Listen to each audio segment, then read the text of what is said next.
what defines a supercar? Back in the day, things like hypercars didn't exist. Things like the Koenigsegg Regeras and all this silliness. For me, the word hypercar is just an excuse to talk about cars which have just outgrown the supercar category. There's a question to ask, is this the Giulia Quadrifoglio the ultimate bargain supercar? Now I know what you're thinking, you're like, hang on a minute, this isn't a supercar, but bear with me. When you define a supercar, you think about extremely fast cars. This does 190 miles per hour. You think about cars that hit that sub 4, 0 to 62 miles per hour mark. This does it in 3.8 seconds. You're looking at cars that provide exquisite exotic style. This does that, it's beautiful. Also, you're looking about things such as differences around what makes this car special. Well, this car has a whole lot of active aero that works. So arguably, for me, is this the ultimate bargain supercar? See, I think the word supercar is a term that's nowadays used too loosely, and I think that's where your hypercar category has come in. I mean, take a Ferrari GTC4 Lusso. Arguably, it doesn't look any more overstated than the Giulia Quadrifoglio. Yes, it's a Ferrari. Yes, it's a 6-litre V12. But it does 0 to 62 in 3.5 seconds. So it's like 0.3 different to this. So yeah, I know that you guys are going to be firing away in the comment section saying this is not a supercar. I get that, but it definitely has supercar characteristics. So under the hood, 2.9 litre V6 bi-turbo engine, over 500 brake horsepower. This engine is arguably a Ferrari engine minus 2 cylinders. It also has incredible aero. So this part here of the front splitter is active aero. So it raises up and down depending on how fast you're going. And that air channels itself all the way through the underneath of the car and through its kind of rear diffuser. It then keeps the car more sturdy and increases its handling. The car has Porsche-like steering. It's probably one of the best steerings I've ever experienced. And I've driven a lot of these cars. For me, this specific car, the model year 20 car, comes with an extra little party piece, which I quite like. And that party piece is this, the Acropovich exhaust. Because for model year 20 cars, not only do you get the different tail lights, you also get the option of an Acropovich exhaust, as well as a number of different colors. But yeah, this sounds incredibly good. Now, it also comes with my least favorite tire, particularly in the winter, the P0 Corsas. Great in the summer, horrendous in the winter, because the compound takes so long to warm up, and when it's actually warm, it's phenomenal. But in these kind of conditions, unfortunately, I'm not going to get any power down, which is always the story with me in Giulia Quadrifoglios. They always seem to come with me with summer tires on, and I always seem to ask for them in the winter. So then, I think it's time we take this supercar slash super saloon out for a bit of a spin in, well, freezing conditions, and let's see how we get on, because there is one thing that has turned this car, well, it's a real first world problem. Let's touch on it when I get into the car. It does look so good though, doesn't it?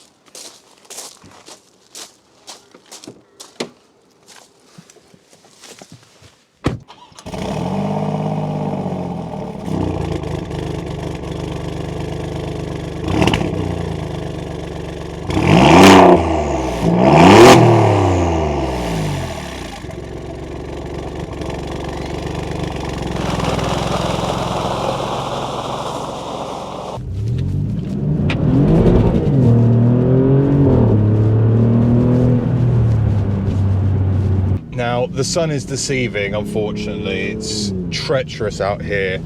Black ice everywhere. I'm in race. Just to kind of show some context, let's try 0 to 60. It's just not going to happen, is it? Let's be honest. I'm going to light the wheels up.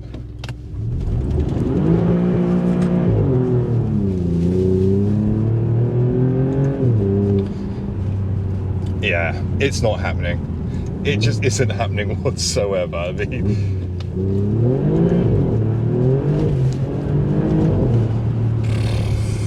I guess that's the other thing. Let's talk, when you're talking about supercars, supercars keep you on your toes. Supercars give you thrill and excitement. And I don't think there's many other cars out there that deliver that level of intimidation as well as fun factor than the Giulia Quadrifoglio. We'll let this guy go past. The Giulia QV definitely is a car that you need to be on it. You can't just get in it and you know, expect it to look after you.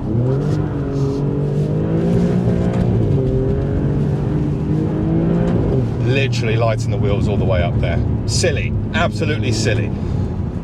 The Giulia QV is definitely a car that you can't just get in it. You can't just stick it into race and hope for the best. You need to be on it. And I guess that's another supercar trait, isn't it?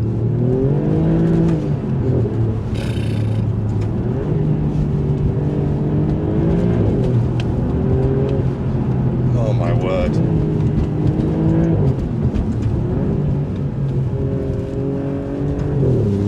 Oh man. Yeah, I'm fighting. I'm absolutely fighting right now. I genuinely don't know why I don't get this car, why Alfa don't give these cars with winter tyres. It just makes so much more sense. It really would, because it just doesn't go anywhere.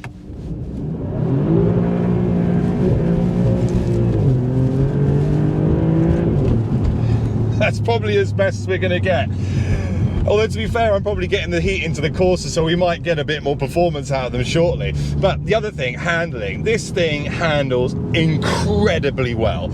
Incredibly well. The way it's set up is just phenomenal. I've said it many times before, the Giulia Quadrifoglio is such a masterpiece, and it's getting on as well. It's not, you know, it's not a fresh thing. Yes, this is a facelift, but it's not anything majorly different from the original car that came out, well, many years ago.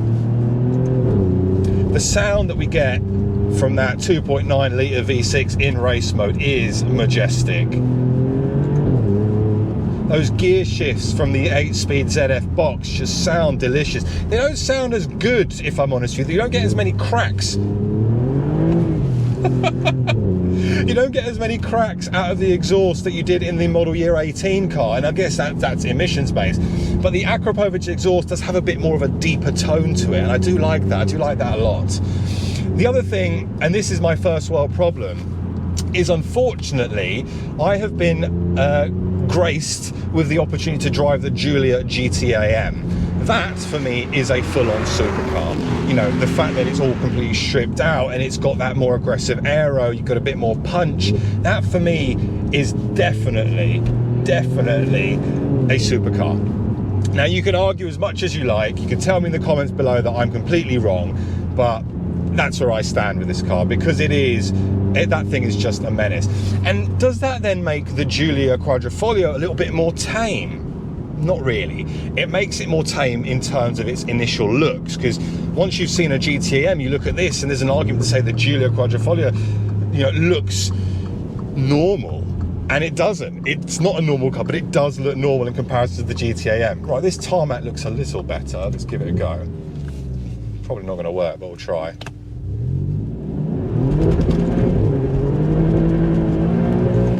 Well, we got to 60 then. You can see as the heat gets into the Corsas, it's much better and much easier to kind of handle. You do need to get heat into them, otherwise it just doesn't work. It doesn't help that it's like -5 degrees out here, is it?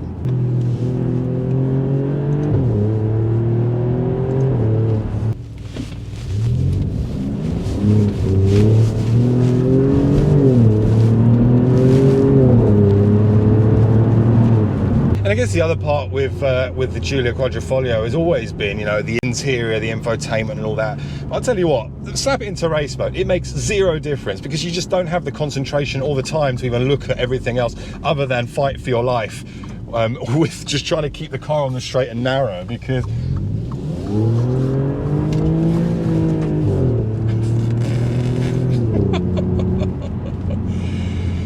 God, I love this car. I love this car. It is such a riot. It genuinely, it scares me. This car, it does scare me. The problem is, if I don't have it in race and we're not actually going anywhere, because the power will just keep cutting it out, and we don't really want that. But look, if we're going to summarize the Giulia Quadrifoglio, is it a supercar? Look, in traditional terms, you might say it's not a supercar. But if you get under the skin of it a little bit more, oh God. If you get under the skin of it, all the characteristics and traits that you would say come in a supercar are present in this car. Style, substance, aero, performance, speed, power, top end. It's all here. There isn't anything really the Giulia Quadrifoglio doesn't do. That is a big patch of black ice. That is going to hurt somebody. There isn't much the Giulia Quadrifoglio doesn't do.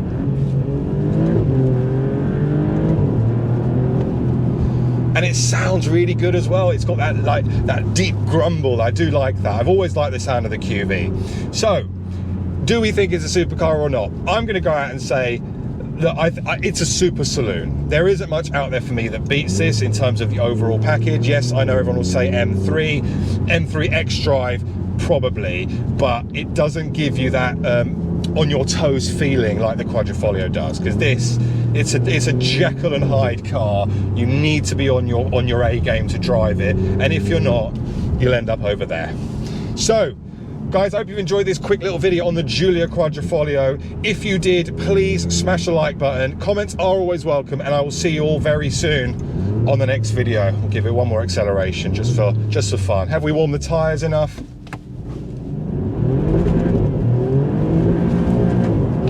Well, I would say so. Still some slip, but we're getting there. I'll see you all on the next video, guys. Take care. Bye bye.